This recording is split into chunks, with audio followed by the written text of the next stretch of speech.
of Ian is a Weirdo. You may notice my hair is a little bit more vibrant, but also it isn't.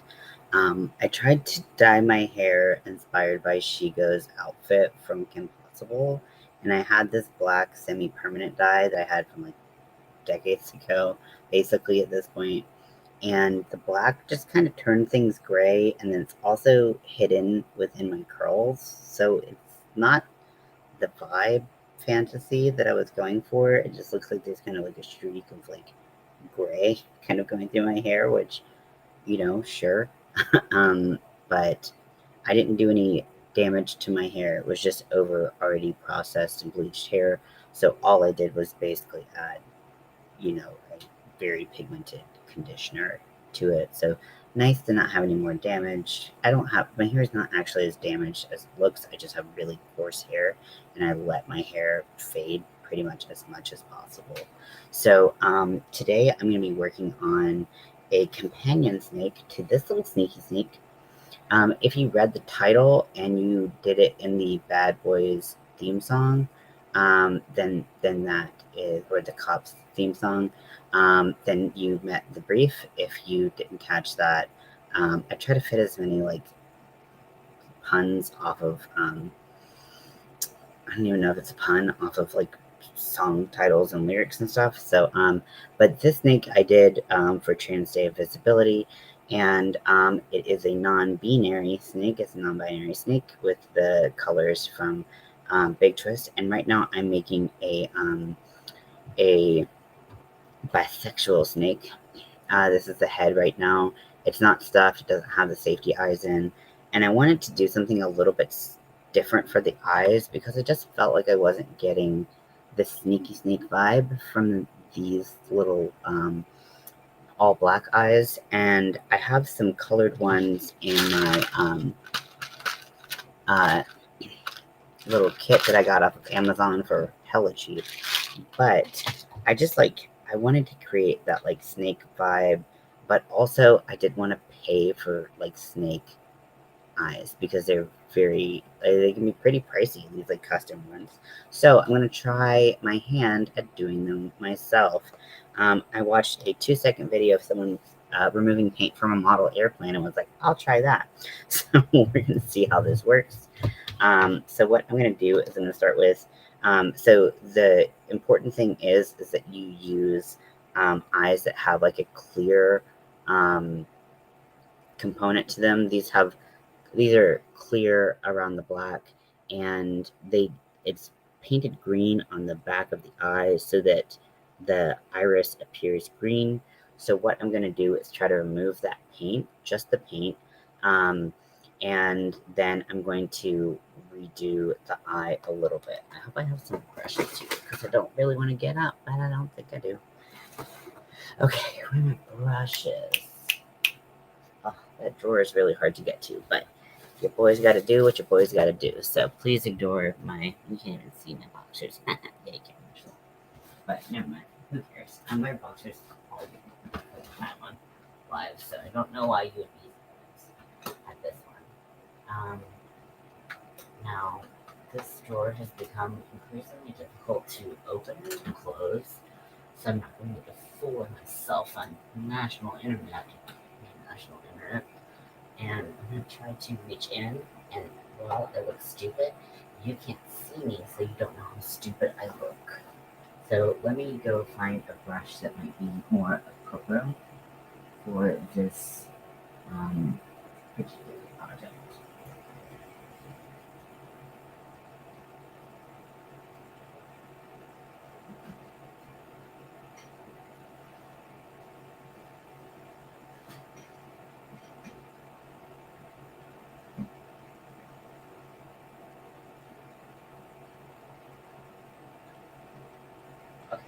So apparently I put all my paintbrushes in the hardest place to get to in the entire little living situation I have. So fuck it, let's just keep on wrenching on this and see if something changes. Isn't it the definition of insanity? Okay, I see what happened. My brush thing tipped over, and that's why it was so hard to open, and my brushes are over there. Okay. now we're cooking with gas. Okay, so brushes, paint.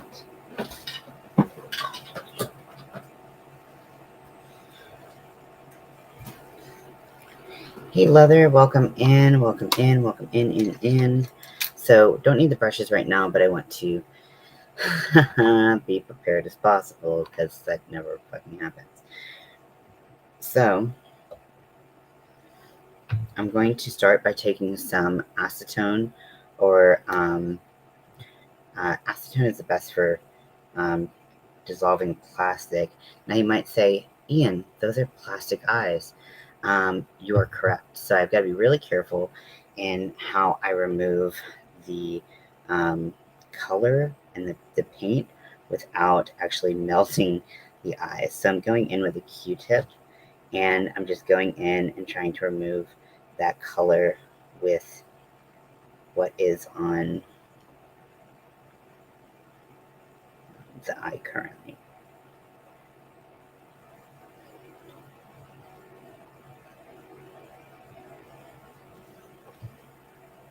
So it's working slowly but surely, because I am just doing a little bit. I'm not like having like a fully soaked uh,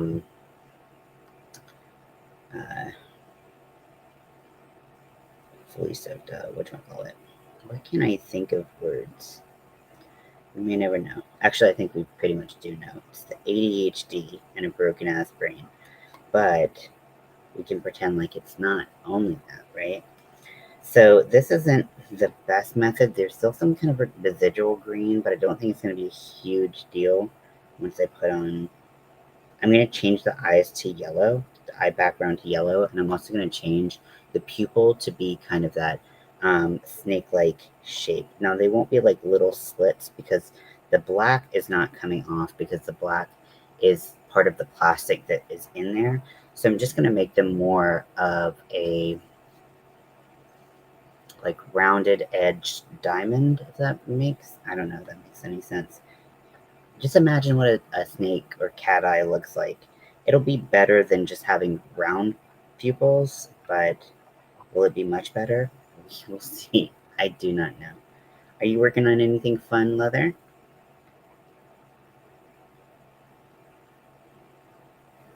Okay, so I removed the green. You can still see kind of like a tint of green, but it's not too bad, and I think it'll work well with the yellow as long as it doesn't interfere with the black that I place on there. I hope these won't like rotate while they're in. We'll see. We'll see. Okay, so I'm gonna do the other one. And this is just an experiment, so if I just royally fuck up, that's just something that I will learn. It's a learning process, everyone. A learning process. But like I said, specialty safety eyes are very expensive, and I just want to use a jar of pickles. Oh my gosh, I want to see that so bad. If you want to share a picture, if you feel comfortable and you're on Facebook, you can share a picture on the Facebook group, Army of Weirdos.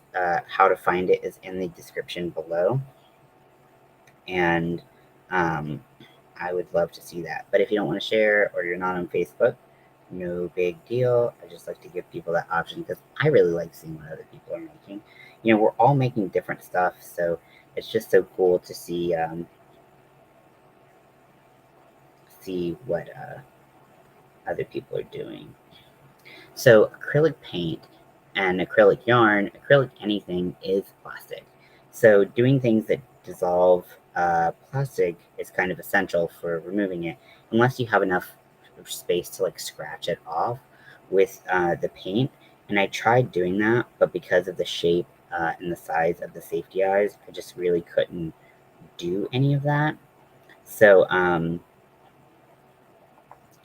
So this is my alternative. So I got a lot of the green off, but they still look very green on camera. They look less green in person, but there's definitely still some stuff there. So what I'm going to do is I'm going to make sure that this is quite closed because we don't want that spilling on the carpet. The carpet is also acrylic, so you know, ideally we would wash this off to make sure that there's no acetone left. But um, I'm just gonna take the a dry Q-tip and make sure that all the excess acetone has left the building so that we get a nice dry surface, because I decided that I was gonna do this on live and didn't really think too much ahead, which might again surprise no one. And we're here now. So going back in on one, because I think I can get a little bit more green off. I'm just going to go in and dry that up. Probably sealed with something, which probably made it harder to scratch off, makes it like longer wear. So we might be able to scratch a little bit more off now if it dissolves that top layer. Nope, no more effective than it was before. So now I have relatively clear eyes. Again, it's super hard to see, but the outside is mostly clear. There's definitely a green tint, but I don't think it'll make too much of a difference. Now I'm going to take a very, very tiny little paintbrush. The smaller the better, because you can always make bigger parts, but it's just easier to control, especially when you're creating a precise shape on a tiny little safety eye. It's not that tiny. I don't know the millimeter, but it's like the second smallest size in my set, so whatever that means. I'm trying to make stuff for Pride in hopes that I will be able to have a booth at Pride. TBD, honestly, on that. But your boy can try.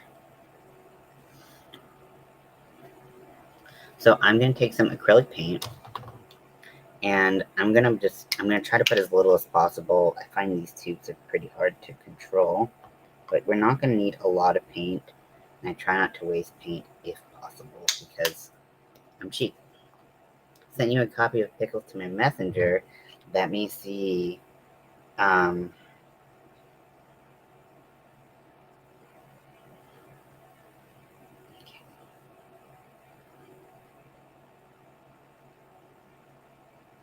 oh my goodness, that is amazing. Do you use embroidery? What kind of yarn or thread do you use? Because I see the size of your nails next to it, and that is a tiny little bottle. It's so cute. Wow, that's super fun.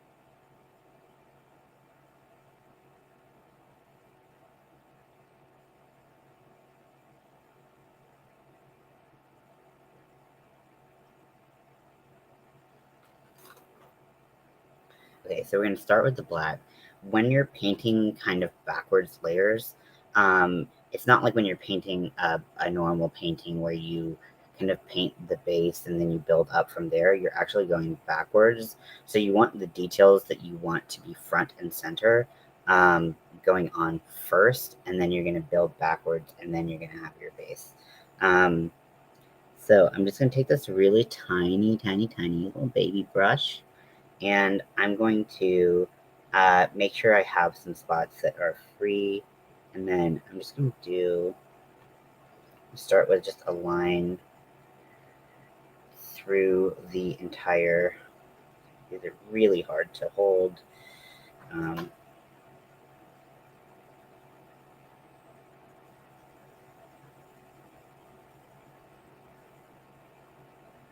and then I'm going to start kind of just like rounding that out a little bit to go with the rest of the people. Like I said, these won't be the little slit eyes that snakes have, but I'm just working with what I've got because thriftiness is next to godliness. Maybe not. Single strand of, well, this is yarn, it's like embroidery floss. Wow. Split into 6 strands. I'm just using a single strand. Wow, and what hook size do you use? Hook size do you use? Yes, what hook size do you use for a project that small? Because that is incredible and makes my brain go, no, don't ever do that to me.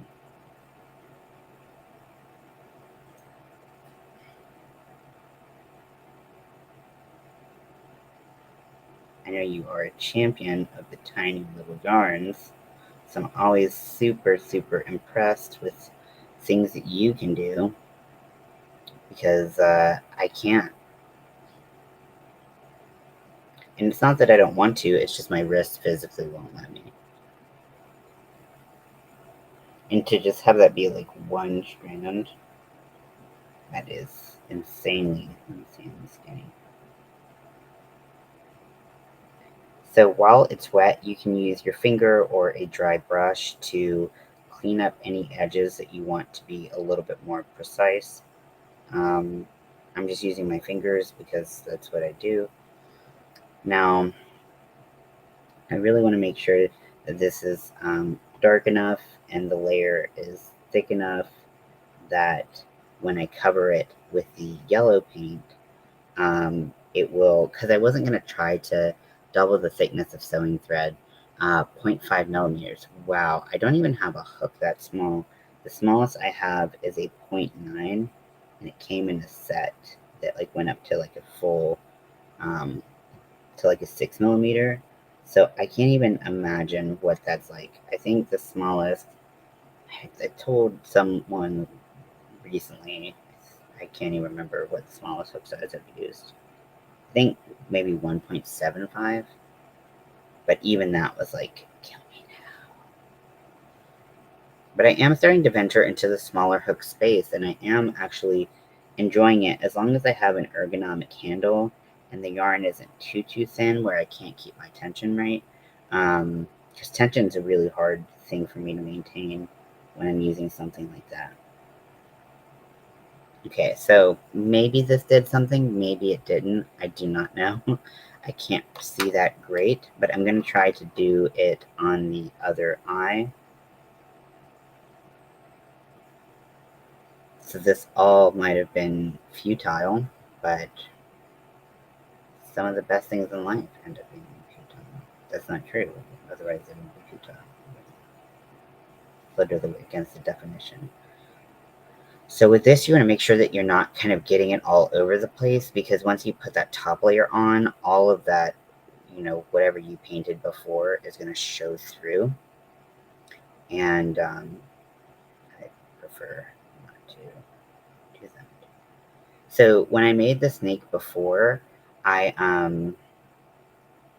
I did I used a 2.75 millimeter hook. It was the Furls Odyssey C hook, and um, I I liked that for the snake that I made, but because I want to insert one of those pop tubes in, I needed it to be a little bit larger. So I did the nose with a or snout. I don't know what snakes have. I don't know shit about snakes. And I'm proud of that fact. Um, but uh, but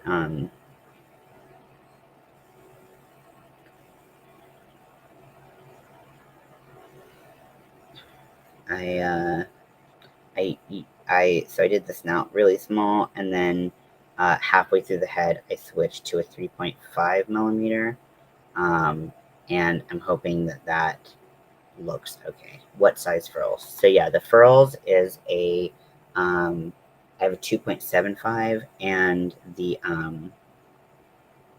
it's not a knockoff furls because I don't know if they were particularly trying to. It looks a lot like furls, but the head is different. I have a 3.5 millimeter that I use for my packers and a lot of things. I've actually moved down, and this is kind of my main hook size these days. But I would like more of a hybrid style head.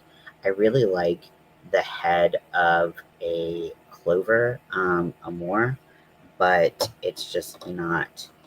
Um, I need this bigger grip for my hand. Otherwise, my wrist is ready to be like take off and just go, elsewhere.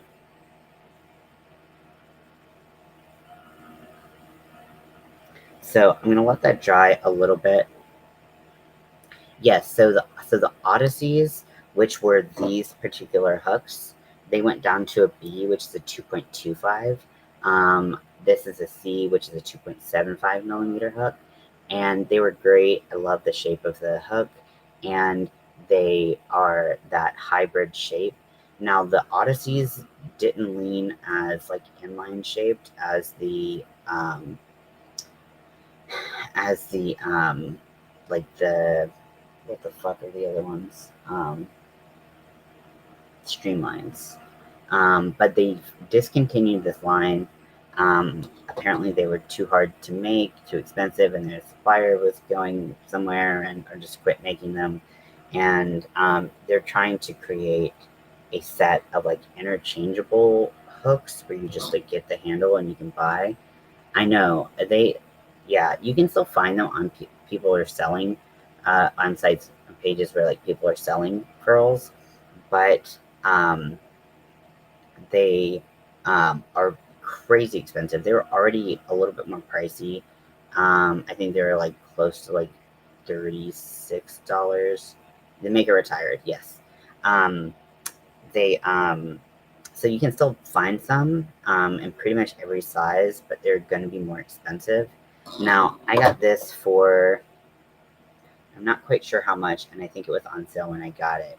This is from a Etsy seller called Yarn Art Center.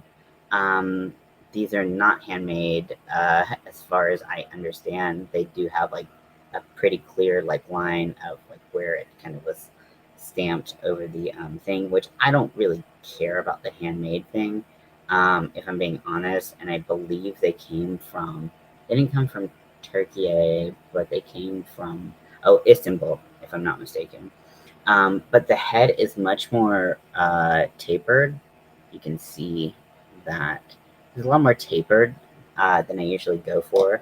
The hybrid is usually my happy place. So um, I, you know, but they looked more tapered online, and also it depends on the size because as they get smaller, the shape changes, and whatnot. Whatnot.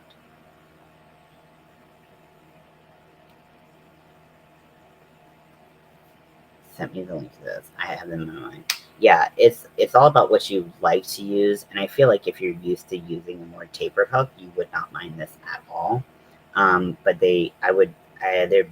they're a hybrid, but much more leaning towards the tapered side. Okay, so I'm gonna go in with a slightly larger brush because this brush is hard to get like an even amount, and I want to make sure that I can. I'm hoping that it's dry enough. If it's not, I guess we're about to find out, aren't we? And let's see how this goes before anyone tries this, because I want to make sure that I'm not saying, hey, everybody do this, and it just sucks a lot. So all of these brushes are just not the size I'm looking for. So I'm going to go in with the acrylic paint that I pulled out. So I got a yellow acrylic paint. These are both from Dollar Tree. They're very inexpensive paints. I don't feel like you need a high quality paint for this, especially because we're going to seal it. I'm going to seal mine with clear nail polish, but there are also acrylic sealers that you can use that will seal the paint and keep them from like cracking or being scratched off or rubbed off over time. So I'm going to take my yellow paint and I'm going to start going around and putting a thicker layer around. I'm going to start with a thin layer actually, just to see how it looks with the black, making sure that the black is how I want it before I just start jamming on it and make it really opaque. Okay, so it's not the best by any means, but it's not the worst either, so I'll take it. I'll take it. I have so many hooks and never noticed any difference other than the point. So I started watching YouTube and about the different types of. Yeah, exactly. I mean, a lot of us just, we like either just go buy hooks or we get recommendations and we just start with that hook. And, I just bought a hook. I remember when I started crocheting, I just bought hooks, like just that set of hooks that goes down to zero point 0.9. And then, then I wanted to get faster, but was having trouble with the hooks that I was using. And I watched a video by Kelly's Crochet Adventures, which I did mention in one giveaway, in the giveaway where I gave away the Clover and more hooks. And she had gotten a recommendation from Dana at Create Creatively Create Creatively Crocheted Corner. Sorry, I'm like, what is the name of Dana's channel? She goes by Triple C, so I'm just like, Triple C. Let's make sure this eye looks good. It's not the best. It's a little wonky, but, the buys will survive. They thrive under adversity. I wish they didn't have adversity, but biphobia and bisexual erasure is real. I will look at your message shortly. I just have a lot of paint on my hands because this is quite difficult to hold. So we're just going to build that up. We might have to let it dry a little bit in between just to make sure that we're getting a good solid coat. Because anything that we don't cover is you're gonna see through to the yarn. Okay, let's see. Give that a second. Okay. Okay, so I just saw the pickles. I didn't see your message. Sorry.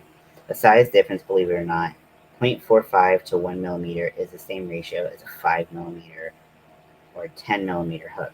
So the small ones were done with 0.45. 0.5 wouldn't be much bigger, but the 1 millimeter is over twice the size.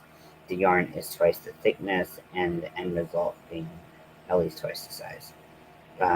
Just like a 5 millimeter hook and an appropriate yarn, and a 10 millimeter with an appropriate yarn, 10 millimeter, again, twice the size. I do believe anyway. It's all relative. Yeah, very relative, and you can also change your tension. Hey, Zach. Oh, okay. Sorry. I'm like not great at paying attention to things. Okay. Um. Oh wait. Okay, I'm seeing it now. Okay, have you used nail polish? And apparently, if you paint your eyes with liquid eraser, it holds big time. Oh, liquid eraser. Why am I not thinking about what that is? Then you can paint or polish it, and it will stay. Apparently, yes. I'm doing the nail polish. Um, I mean, I have these nail polish colors, but I wanted to be able to use. Um, I wanted to see if acrylic would work. In theory, acrylic should work because it's plastic binding to plastic. But I don't know what the liquid eraser is. I'm gonna have to check that out. Okay. Yes, welcome, Zach. It's great to see you. It's nice to be back home. If you didn't see my welcome home party, which ended up me being more of just like a little ranty little bitch, um, then you know, uh, that's what that was pretty much. And I was just basically talking about like my mental health journey. I put a trigger warning up at the beginning, like my most recent like mental health hurdle, and make sure I don't have the paint and sticking in my face. It's quite the journey. If you have no interest in that type of video, feel no need to watch that. There wasn't really a lot like hidden in there. I just talk a lot about my mental health, and what's been happening most recently, because it's been a lot. You know what I'm looking at now? Right in the center, I have literally fucking clear eyes. I could have just avoided all of this and just done the clear eyes. Paint on eraser that you use uh, to erase your writing on paper. Whoa, I've never heard of that. That's really cool. And it works on acrylic paint. Oh wait, no. You're saying it will stay. Okay, okay. Cool. Yeah, that's really awesome. Yeah, I'm just using the acrylic paint because that's basically what was on them before. But now I'm really annoyed that I'm just looking down and seeing that there was they're clear ones, so I could have just painted my own. Could have skipped that whole acetone um, process.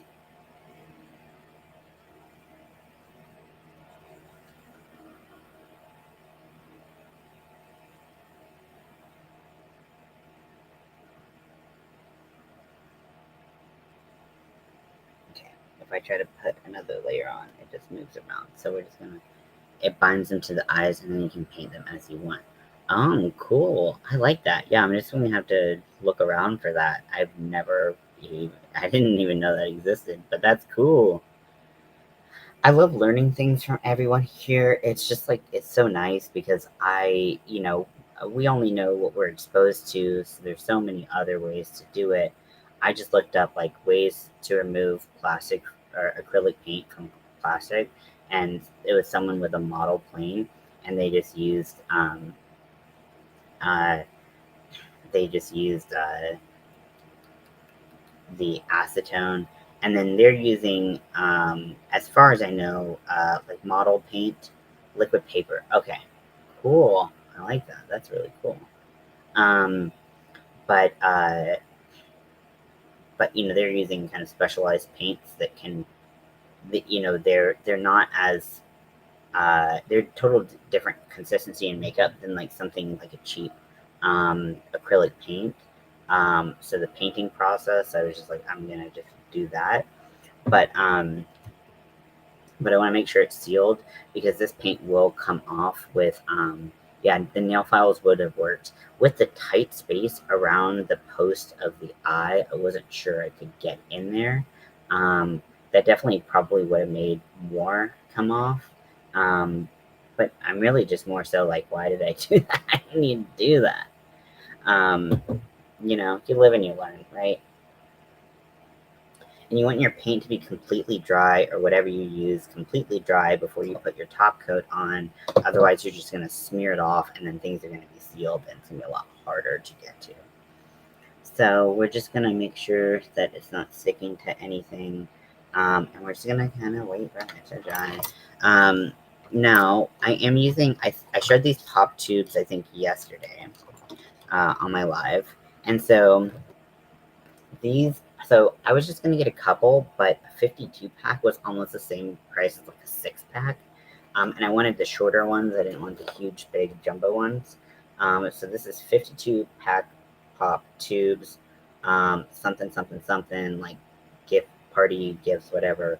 It says toddlers, and it comes in 10 different colors, and there's 52 in there. These are $8.99 on Amazon. Um, so, I mean, to me, I was like, well, you could always just get more. Also, I love to fidget. Fidget anything usually works for me.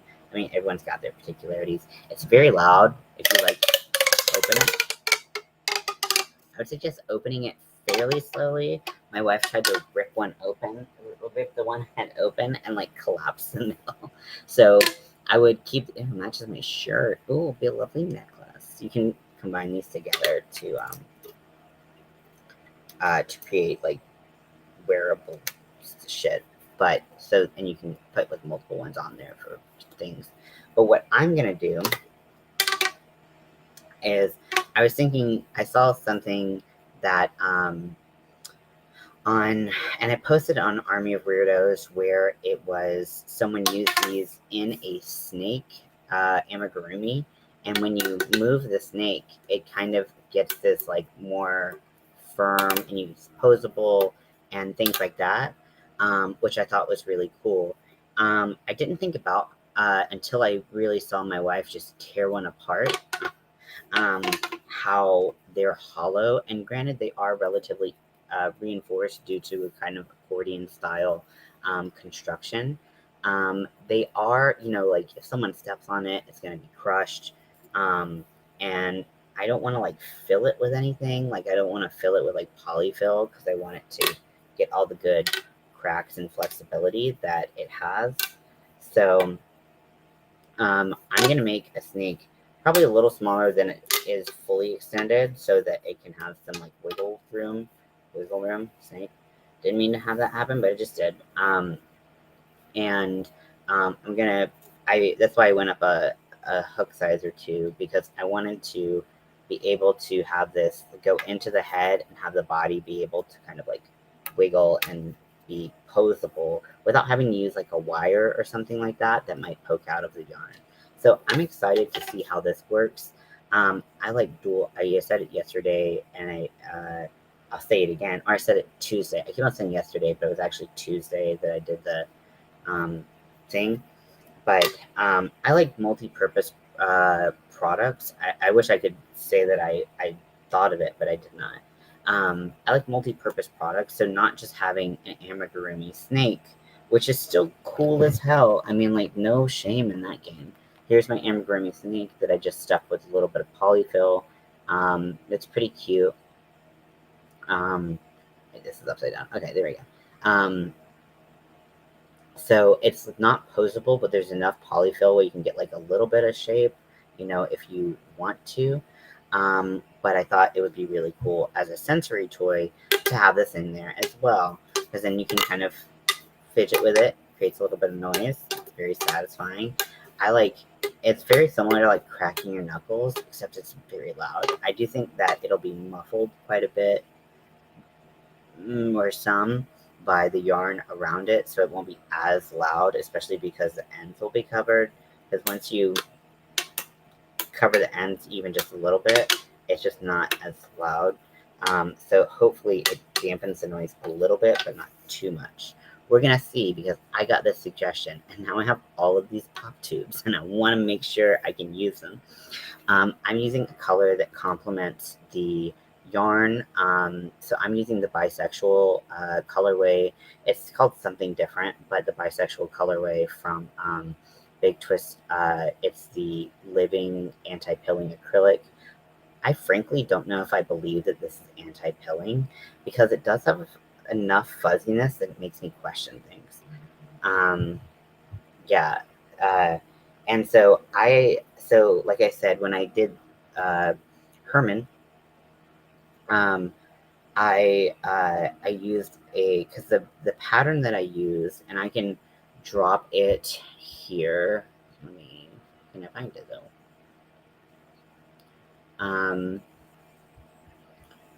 When I made them, I sorry, let me try to multitask. It probably fuck up my video quite a bit. Usually does. Um,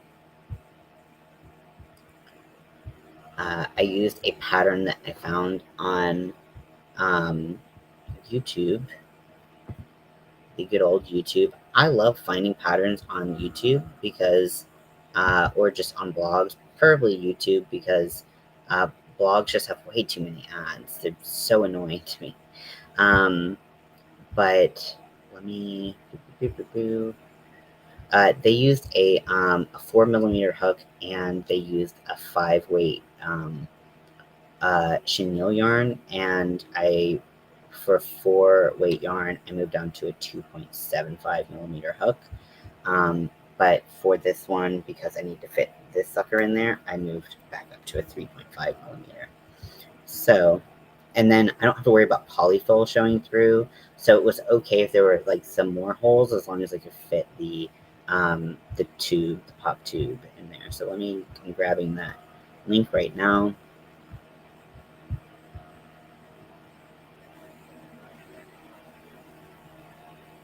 Oh my gosh, I did not know that. So like I was like just like, what should we call them? And actually it might have been this one. One of them is Herman. But sorry. But then I thought about it, and I was like, oh, it's like appropriate because it's like her and then man, so it's kind of like a non-binary like nod that I didn't plan. I just named it Herman. So one of them I named, and I just like the name just came out. I was inspired. I did not mean to be like that, um, but you know, the name just came to me in a vision while I was filming. So Let's see if we can add a little bit more punt. Sounded weird, right? I am going to clean these brushes before the paint dries on them, because if you let acrylic paint dry on your brushes, they're pretty much screwed because it's plastic. Now, depending on the brush fiber, you can soak them in certain uh, solutions to revive them, but I'm using a cheap uh, plastic haired or plastic bristled brush, and so um, if I try to use whatever would dissolve the paint, it will dissolve the brushes as well. So like I couldn't stick them in acetone, which I think is what like a lot of artists do with like who use acrylic. That I keep on wanting to say like formaldehyde, but that's definitely not it. It's some like really intense substance. It might be acetone. I don't know. But the acetone would just melt the bristles, and I would just have no brush. So just clean your brushes if you're using acrylic paint. If you're using a nail polish, you can just use the nail polish brush. You would probably have to use your a really thin brush for the pupil change, but just clean that too, because nail polish will ruin your brushes too. Okay, so I've got these painted. I'm gonna go wash these real quick with just some soap and water. I don't need to do anything fancy with them, and I will be right back.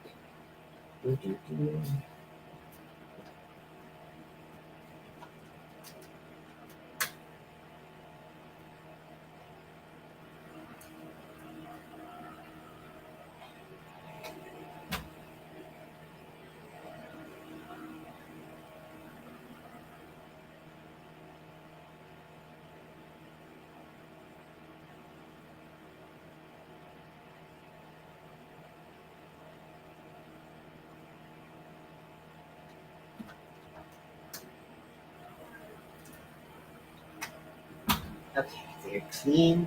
Paint came off just fine. Easy breezy, beautiful. Turpentine. That's what I meant to say. Um, I could have washed my palette at the same time too, but I forgot and I don't want to get up again, if I'm being honest. So I'm just gonna leave that on there, and usually it peels up pretty easily from the plastic, because the plastic canvas does have um, like a thin coat of something else on it. But even if it doesn't, it's just a little paint on a plastic canvas. It's not the end of the world. So gotta let these dry before we can put the clear top coat on it, to let that dry, and then finally we can attach the the eyes to the piece. Now, with each colorway, I wanted to make sure that the eyes stood out. And I think having the clear eyes that I can paint the color on is going to be really helpful for all the different eyes, all the different snakes I want to do, so that the snakes can always pop. The eyes can always pop, and I can kind of like, with this, like, it has yellow on it, and I could have done yellow eyes. I feel like they just these eyes didn't really make it, just the way I wanted it to. I could probably paint on the yarn, but painting on yarn is always difficult. Sometimes I do it anyways, and you got to do it. For like the doll I'm doing, I painted on the face and stuff. But because there's so much texture in the yarn, getting like clear shapes and stuff like that isn't the easiest.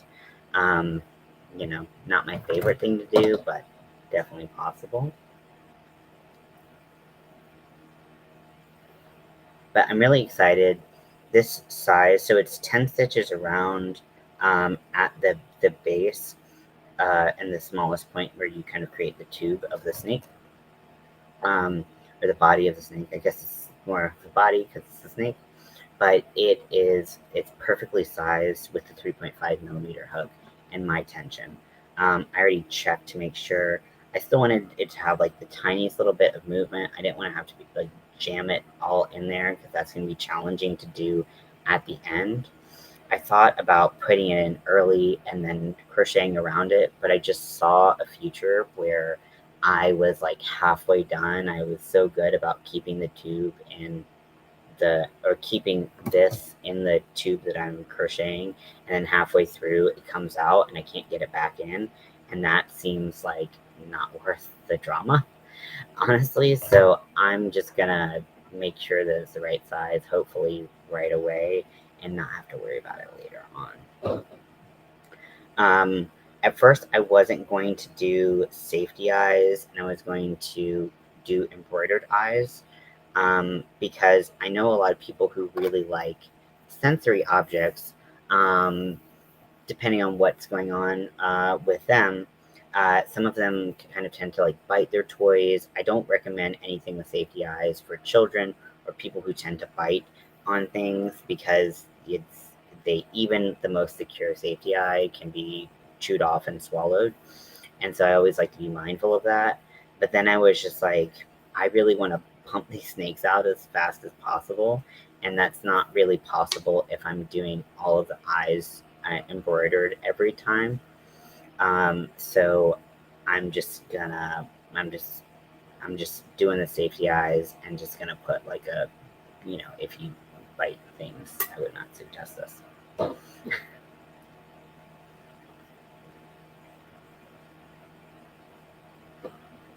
Because yeah, I'm hoping to make a lot for Pride. These are great because they don't take a lot of yarn. Another really fun thing to make, maybe crochet, breast tube, and then you just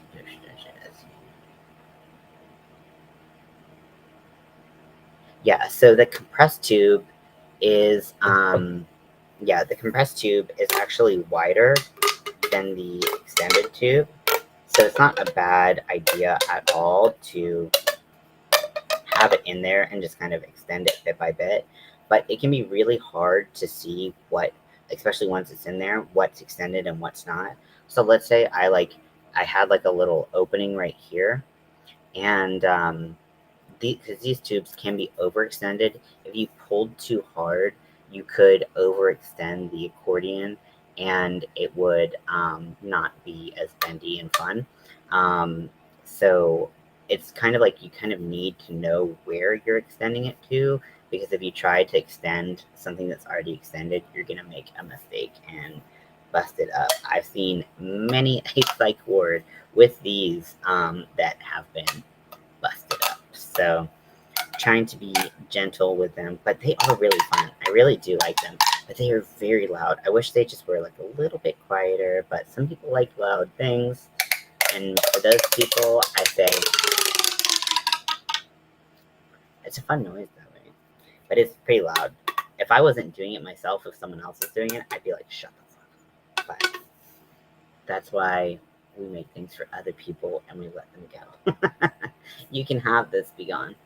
So yeah, I'll do like maybe like some compressions here or there, just so I won't have the full length of the tube, because there's no need to do like that long. I mean, maybe, I don't know, we'll see. But yeah. So this is it fully extended, and I'll pull out another one just so you can see the size comparison of it compacted. So, oh my goodness. Heads are rolling. Okay, and the eyes have fallen. Okay. Oh no.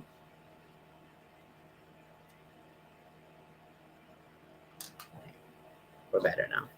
Okay, so here is, and I have a tape measure, but I'm too lazy. We can see a pretty distinct size difference, maybe like 3-4 times the size of the normal tube of the compressed tube. I like the way you said that. I'm going to use that from now on. But yeah, so it definitely gets a lot larger. And when you use a compact one, you have to really work and really bend it to get those to pop off. Whereas if you're using something slightly open, getting those kind of in between moments to pop open a little bit more is a lot easier. So yeah, I've thought about this a lot. I don't know if I've been thinking about it the right way. Oh my goodness, I'm so clumsy. It's incredible. That's why I don't have the coffee as far as. Oh yeah, I could do that right now. My video might fuck up, but that's what happens. And you can there's different size packages, so you don't have to spend all the money that I did. I mean, like I said, I spent $8.99 on it. What do they call it? Pop tubes. Sensory toy. So I can show you the one that I got, but if you type in pop tubes sensory toy, there's all different sizes and varieties, so that you can do what you want with it. Let me get the shareable link because this link is horrible.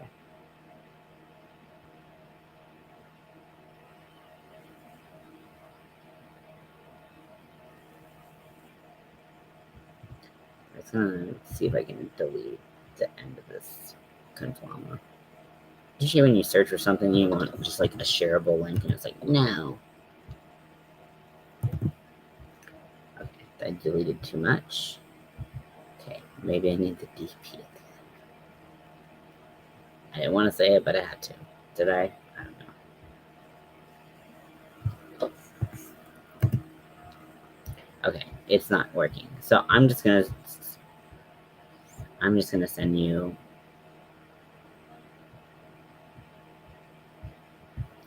Yeah, sorry. Why is it not?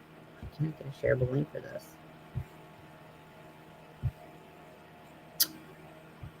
So it turns out they're normally $11.99 for this pack, but I paid $8.39.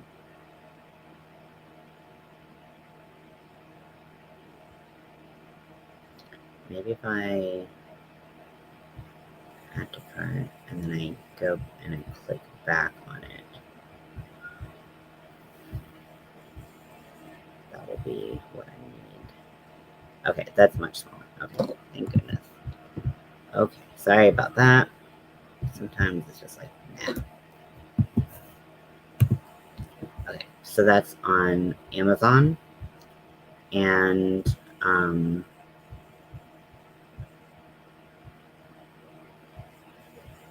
let me delete them from my cart. I probably would not order them again because I have so many, but what if I accidentally click that?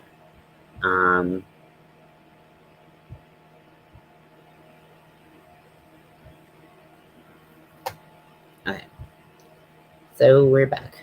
Okay, so I'm hoping that these eyes are dry, and I'm going to come up here. Now, before I put a clear coat on, I'm going to double check that there's not any paint around the sides like there is on this one. If there is, you can just go in with your fingernail and scrape off any excess. So just go around the edge, getting up any excess. And that'll keep the eye looking as good as possible, because if you seal that with a top coat, then it's going to be on there until you do a lot of work to remove it. Because we're using acrylic yarn, you wouldn't go in and fix that on the piece itself. So, and once that paint's dry, it's very easy to just go scrape off with your fingernails. And then I'm going to take a quick dry top coat, and I'm going to slather this on there. If it gets on the side, it's not a huge deal because it's clear. So it will still have that nice shiny reflectiveness, or not reflectiveness, but you know what I'm saying, like the glossy look or whatever of the eye that we love so much. Shiny clear plastic. Someone please know what I'm talking about. Okay. I would make sure it's more dry than mine were, but you know, here we are. And we've been here for 55 minutes. I made so little progress. I haven't done any crocheting on this little snake. But hopefully this dries as quickly as it promises to, and we can stick this on the snake and make sure it has some nice little eyes going. Now, I'm going to get the backs of my safety eyes.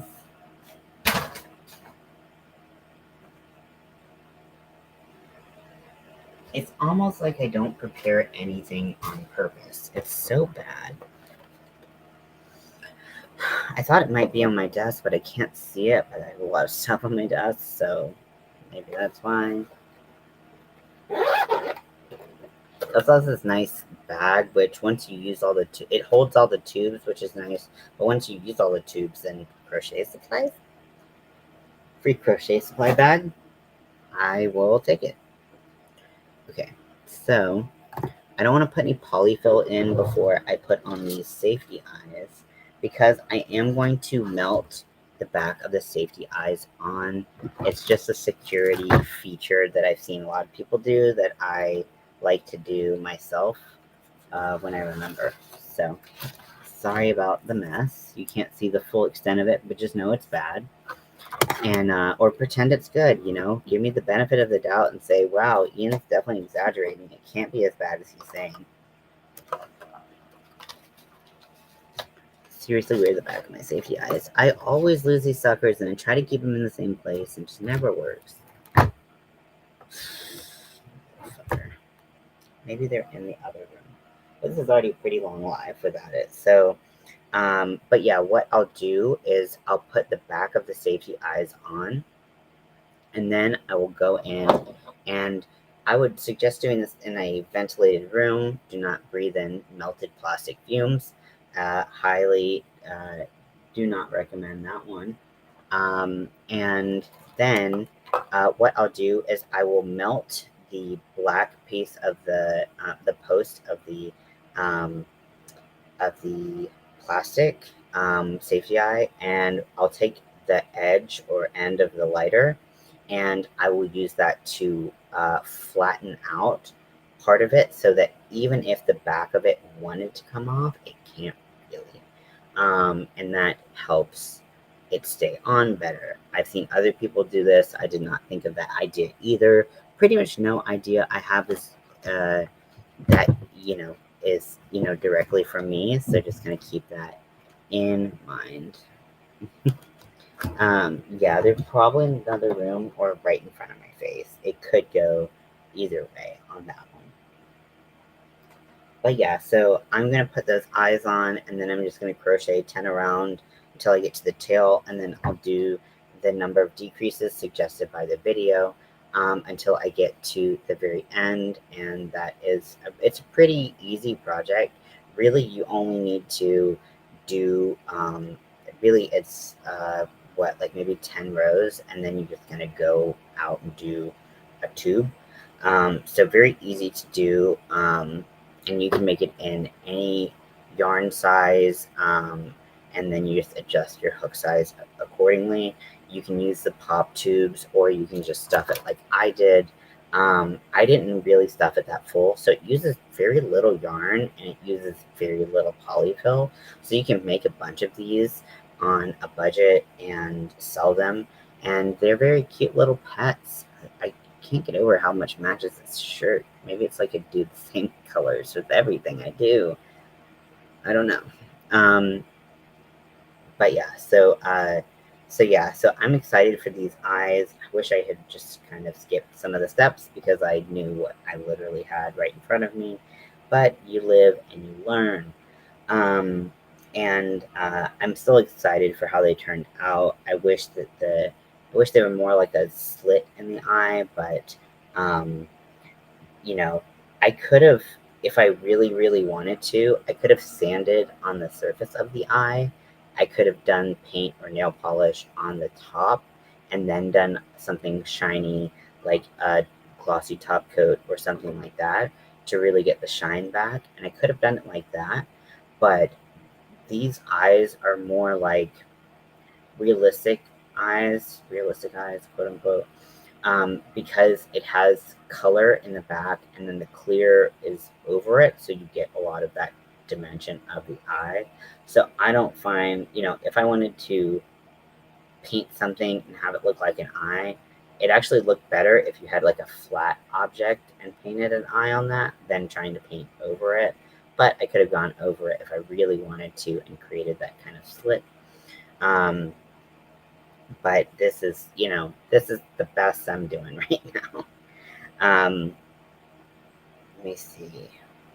I mean, it doesn't seem wet, but I'm going to make sure it's um, pretty securely on before I might even do 2 coats just again to make sure that there's no, it doesn't rub off over time if the eyes tend to move around and just kind of the friction of the yarn kind of takes some of that paint off. Don't want to risk it. I'd rather have people have a good product that lasts them a good long time. So I'm gonna find the backs and probably end this video. We just reached an hour, so I don't feel like I need to talk that much. I mean, honestly, like the rest of it would just be me crocheting literally in a circle in the round for just a little while, and then it would be done. Um, I have similar gripes to a lot of the gripes that people have about this yarn. um, and about this line of yarn is it kind of was very clear that these were pride flag colors for certain pride flags, and just the color variation. At on one hand, I'm like, okay, well, it's more like incognito. This doesn't look exactly like the non-binary flag, but it's still like non-binary enough. But sometimes it's just like the color distribution is really weird. So, like, for example, this is the bisexual flag color. So it looks more blue on camera even, but this is purple. This is not blue. And then the purple is like very pink toned, whereas um, yeah, and it's like I like them for what they're going for, and it is really easy to use instead of doing color changes. So it's like I'm taking them for what they are, and they've gone on sale a lot more. So it's kind of like it's hard not to use them, but I do kind of make sure that the project I'm using them for is appropriate. And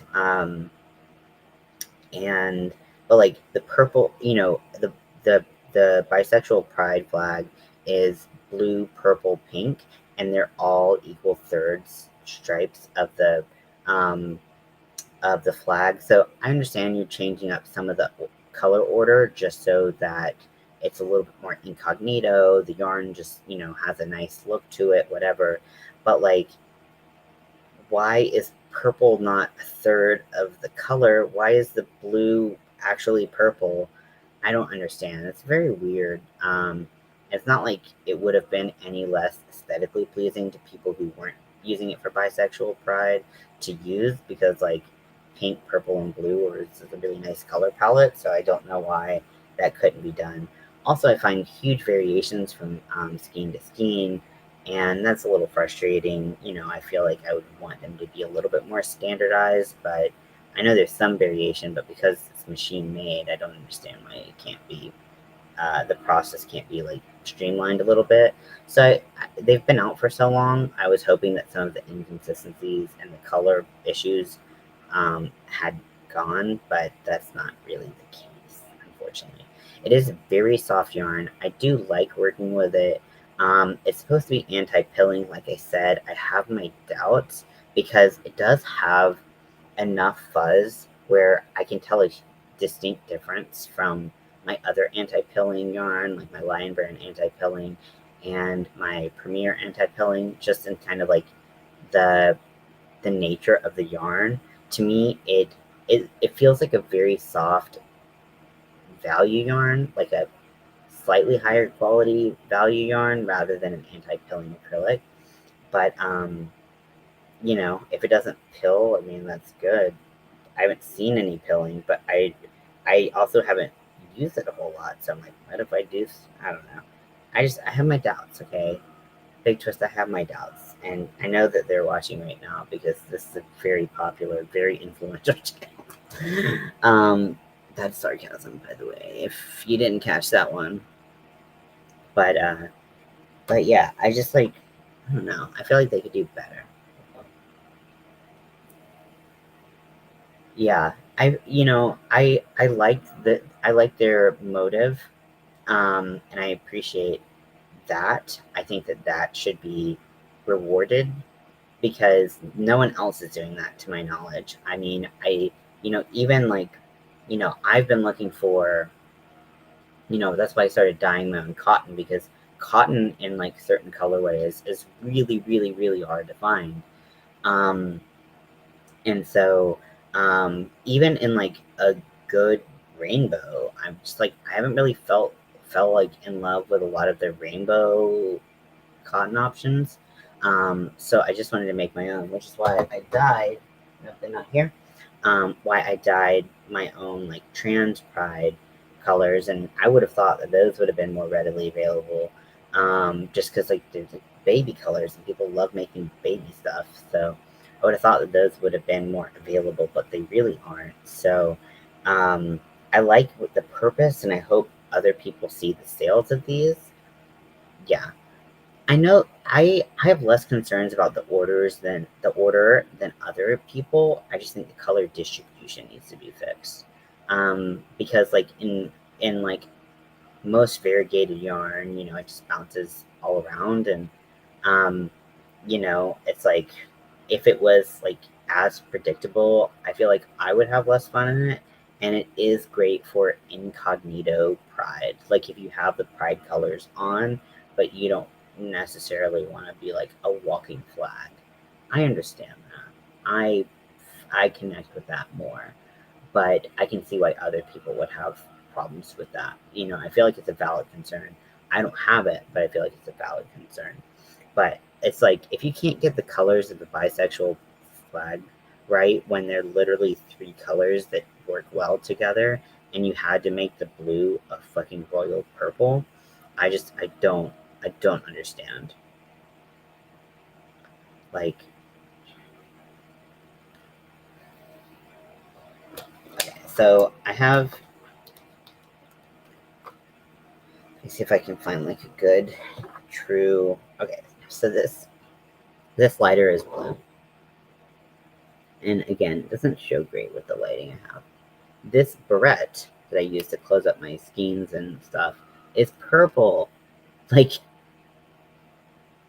can, am I crazy or is this fucking purple and not blue at all? And then their purple is like plummy. Like I'm finally getting to some purple. It's definitely not a prominent color, even though it's a third of the flag. But it's not. It's definitely more pink leaning and not very blue leaning. The blue is not very blue leaning. So I don't really see.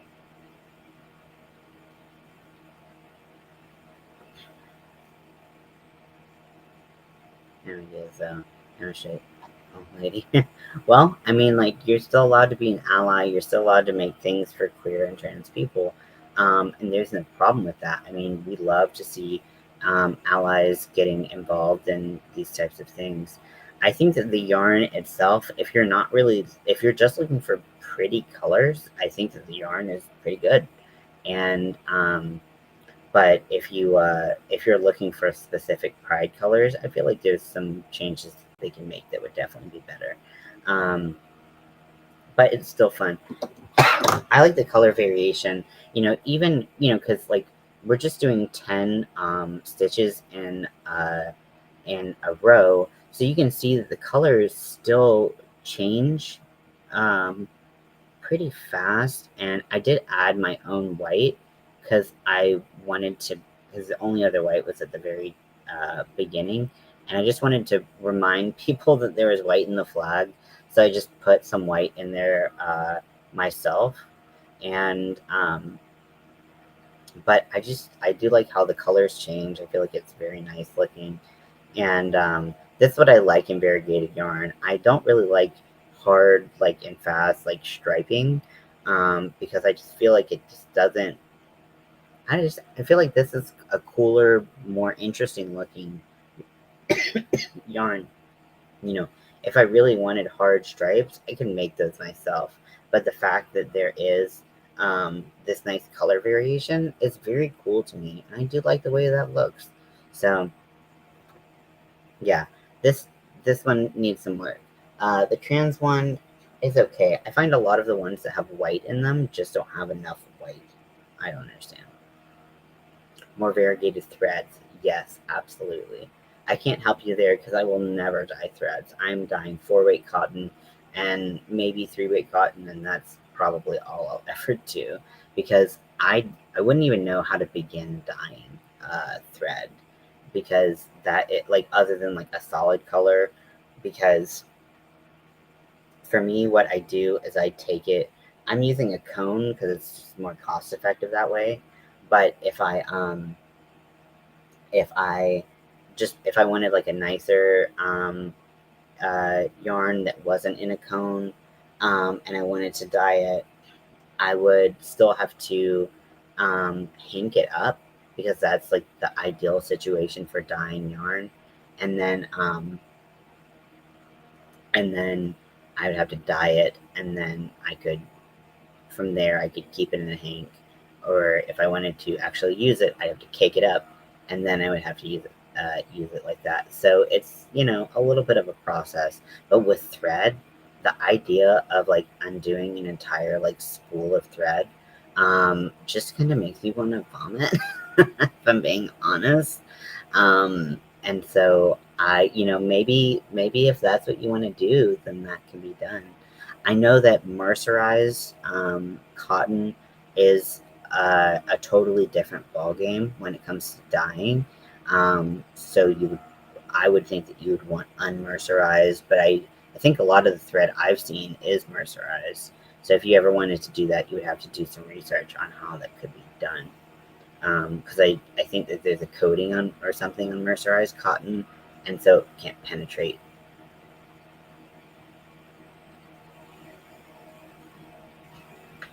I haven't seen the slightest. Oh, for thread, yeah, you would have to be kind of uh, a wizard. I don't know. You would have to be very creative in how you did that, or you'd have to be very patient and undo an entire thing of thread, which good luck. Silk thread is a potion. Oh, interesting. Okay. Um, I don't really know what that means, but I've never used silk thread before, and I never will.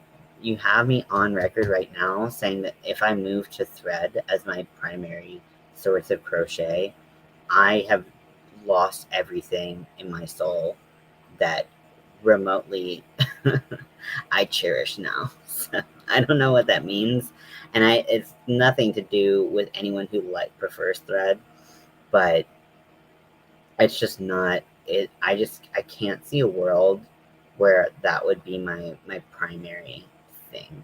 Um,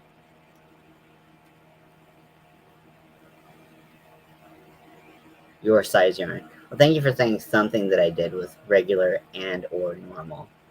Oh, silk thread is an option. Yeah, that would be cool. And silk thread, I wonder if you would have to move to an acid dye for that. Um, and the more like expensive acid dyes that they use for like wool and things like that. I'm not really sure. But I do know that because I don't really have a concept of how much yarn or thread you would use to make an item of any size. I just don't have that in my brain. I barely have it with like 4-weight yarn. I'm not regular or normal. I call myself Ian as a weirdo for a very distinct reason because I'm strange and my brain is man. He's on how to dye. Yeah, there's a lot of great videos out there. I mean, with cotton dye, I mean, I was told by Popeye Yarns Daniel, who of course I love and I'm obsessed with. Um, but he dyes wool primarily. He doesn't dye cotton because there's not as much of a market for it, which I absolutely agree. I just think the colorways that I would use would make the market rather than, having, someone being like, "Oh, this has a lot of green and I really like it," which is great. Like that's a valid reason to buy yarn. I've bought yarn because it has a lot of green in it, so like there's no shade in that. But because I want distinctive pride colored cotton that just doesn't exist anywhere I've seen it, um, I decided to dye my own, and I can just use tie dye.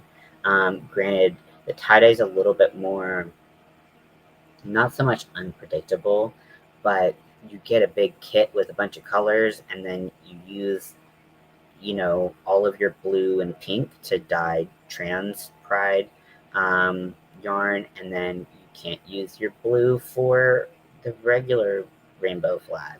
So it's like, then you would have to just buy that one. So once I kind of get through my trial process, I'm going to, and if people are interested, I will start getting like the dyes that you can buy from like dyeing companies like Dharma Dye Company and stuff like that. Um, how the colors don't just mush in. Yeah, it's really about how the dye saturates the fiber. It definitely can mush into one color. I mean, that's possible, but it's also about like if the dye has fully saturated and penetrated that piece of fiber, um, then it might not be able to accept any more yarn or more dye unless that dye is somehow like more stronger than the dye that's currently in it. That might kind of change the color of it. But there are some really cool dyers on YouTube on this internet, and I'm always impressed by the colorways that people can make. For me, I just want pride colors because that's a huge lack that I've seen, and also because a lot of dyers don't see cotton as marketable. They're not making it, which I understand you want to sell your yarn, but for me, it's more about just having it available than having it be the most profitable yarn that I could make, and that's the big difference for me. Yeah, some of the yarn I see, I'm like, I don't know how this happened. This is basically witchcraft, but cool. I'm glad I have it. It's awesome. Yeah, some dye I do not know how it is dyed at all. Actually, a lot of yarn. It makes my brain hurt quite a bit, but luckily, there are pros out there. So I'm going to let you go. Thank you for hanging out with me. I really appreciate it. I know I didn't make any real progress on the snake other than doing eyes, but I'm content enough with how these turned out. They could have been better, and with practice, I think that I will make eyes that aren't the worst thing in the world. That is witchcraft. Um, yeah, because I don't think I really got that pupil shape that I wanted. So maybe I should have, reinforced that black a little bit more because I think the yellow kind of overwhelmed it. But also because I was working with a really large um, round base that I couldn't get rid of. Okay, send me a pic. I love that. I almost said I love you, but it's just a habit from talking to my wife so much. Um, they're not perfect, but progress, not perfection, right? Just like my hair. So I hope you have a great day, everyone, and I will talk to you later.